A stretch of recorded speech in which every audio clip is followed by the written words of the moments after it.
So if you ask a lot of Commanders fans, they'll tell you that last year the secondary struggled mightily, more specifically the cornerback position, and even more specifically than that, Benjamin St-Juste and Emmanuel Forbes, who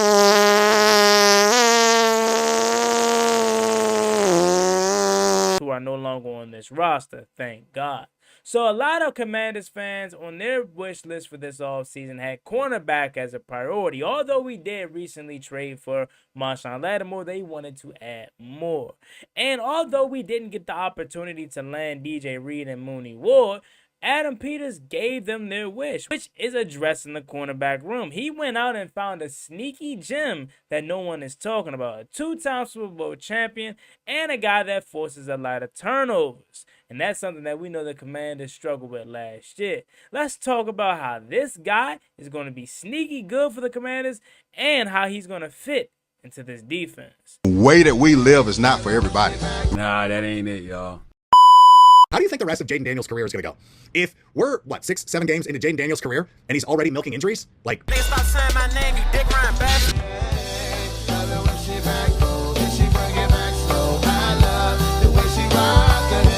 I love the way she move it, shake it on me. When she cry for him, the shawty is the winner. You can tell that shawty's no beginner. She's confident.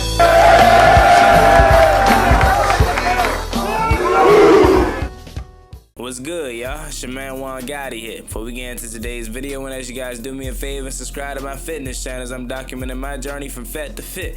Link down below in the description. This team was building last year. To see what Coach Quinn has put together here, the energy that this locker room has, his team has played with last year, it's hard not to want to be a part of that. YouTube, what's going on? It's Juangotti here. We have the Washington Commanders video. And in today's video, we're going to be talking about this sneaky gem that Adam Peters potentially found that could be a key piece of the secondary next year. So without further ado, let's get straight into today's video. Before we do, make sure you guys go down below, leave a like on this video, subscribe to the channel if you are new, turn on post notifications so you get notified when I upload new videos like this to the channel. I want to run to 10,000 subscribers, so we really appreciate it if you haven't reached that goal as soon as possible. Thank you so much. Let's get straight into today's video. So yes, as you guys just heard it, we flipped that number up yet again. We're now on the road to 10,000 subscribers, all thanks to you guys for helping me reach 9,000. Now we got an even bigger goal, and that is 10K. How fast can we get 10K? I know with you guys supporting the channel and supporting me, we'll be able to get there soon. And I know without you guys, I'm literally just a dude talking to the Commanders and talking about the Commanders. Well, I guess in this specific point, I still am that guy, but I have you guys and girls out there rocking with me. So I cannot thank you guys enough from the bottom of my heart. Without you all, this isn't even possible. So thank you, thank you, thank you. Alrighty, let's get to it. So the Washington Commanders decided to address the cornerback room. And before I even go ahead and say it, yes, we tried to get DJ Reed. And he simply did not want to come here because we wasn't paying him what Detroit ended up paying him. I'm sorry. I'm sorry we couldn't get him. But Adam Peters tried. You at least got to give him an A for effort. However, Adam Peters still addressed the cornerback room. And he went out and got Jonathan Jones from the New England Patriots. Now, this guy is a vet, 31 years old. And he's a guy that has played a lot of snaps on the outside and in the slot. Oh, yeah. Did I forget to mention? He's a two-time Super Bowl champion. And Patriots fans love him. He spent the last 8 to 9 seasons with New England, so clearly he is some type of good if he's able to stay on a team for 8 to 9 seasons, and that was the only team he's been on. And with Jonathan Jones, I know immediately what jumped off the tape at me was how aggressive he is and his size. Now, he's very small in stature. Like, he is very, very small. I think he's 5'9", 5'10"-ish, but when it comes to those kind of guys, I immediately look at what kind of dog is inside of them. Because I personally don't care about height. Yes, it would be great to have the prototypical 6'2", 6'3" cornerback, Jalen Ramsey kind of build, shut down premier corner. That would be amazing. But I'm never one to turn my head or turn my nose up at a guy that's 5'11", 5'10", but still a dog. And that is exactly what Jonathan Jones is. That's exactly why I love Mikey Sainristil. And that's exactly why I feel like he should stay on the boundary. Now, I'm already prepared prepared for the comment section because a lot of you all don't want Mikey Sanders still on the outside, and a lot of you all want size at that cornerback position on the boundary next to Marshawn Lattimore, which is totally fine. I understand it. But have you guys seen Jonathan Jones' film? He's the same kind of guy that's going to get up in the chest of a receiver and still battle him like he is 6'3", going to come down and hunt for the ball. What's one thing, and I really don't like talking about the Eagles because they're so annoying, but they're good and we got to keep it true. What's one thing that puts the Eagles up here and put us down here when it comes to this thing? It is turnovers. Reed Blankenship, Cooper DeJean, all those guys, Zach Bond, what are they going to do? They're going to punch violently at the ball and going to get the football, man. They're not worried about making the tackle, and this is exactly the kind of energy that we need to have on this team if we want to be better than the Eagles, if we want to surpass the Eagles, if we want to beat Detroit again, if we want to go to the Super Bowl and win it. These are the type of plays and players that we're going to need on this roster, going to get the ball. You know how many times, and I'm so ready for the change. But you know how many times we've talked in the past about turnover Thursday, or we were practicing very hard to get turnovers, and it never really occurred on a consistent basis. Yeah, of course, we'll have an interception here and there. Of course, we'll have a fumble here and there. But 9 times out of 10, Kyle Katurah from the Eagles just going to come out of nowhere and recover the fumble. So we never really have a consistent turnover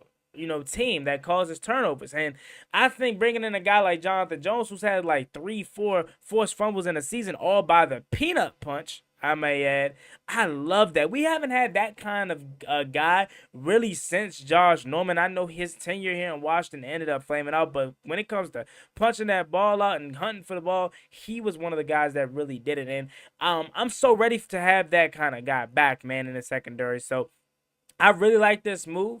I don't necessarily know if he's going to be the star and slot guy or whatever they decide to, do alongside Marshawn Lattimore. But you guys know what side of the fence I'm on, and I'm going to stand on it. I'm Marshawn Lattimore CB1, Mikey Sanders still CB2, and Noah Igbenogany in the slot. Once again, running it back how we did last year. And push come to shove, JJ might have to start in the slot. And he loved coming here to Washington. He said Stephon Gilmore was one of the big reasons as to why he decided to come to Washington. If it wasn't for Stephon Gilmore, we probably wouldn't have got him. He said, that being Stephon Gilmore, you would love playing for DQ. It's the best decision that you can make in your career. And you want to know why I like that Perla and what gives me confidence that this move is going to work out even more after hearing that? Remember when when Stephon Gilmore was in Dallas that year? And he was, 30, I want to say 31, 32 years old, 30, around that age, you know what I'm saying, on the back end of his career. But he still was playing really good. So I think that was alongside DeRon Bland that year. He was still playing really, really good. And a lot of the credit he had said got to go to Dan Quinn and how he coached these veteran guys. So I'm just saying, man, a guy that's been around the block for 8-9 years with one team, 2 Super Bowl champions, and he's here in a place in which he's going to be coached by a guy that knows how to turn around a secondary or, get the best out of a veteran too. Like, it makes all the perfect sense in the world. And I'm super excited to have Jonathan Jones here. I'm also super excited to have Noah Igbenogany back as well, because I love what Noah did for us last season. And I think having different coaches, having better coaches is going to allow Jonathan Jones to tap back into his old self. Now, again, last season, he was getting picked on a lot last year. I'm not going to hold you, and it's a part of the game when you're a cornerback and you're weak and then you're in a system that necessarily doesn't fit your skill set or you're not that good in, you're not thriving the best in.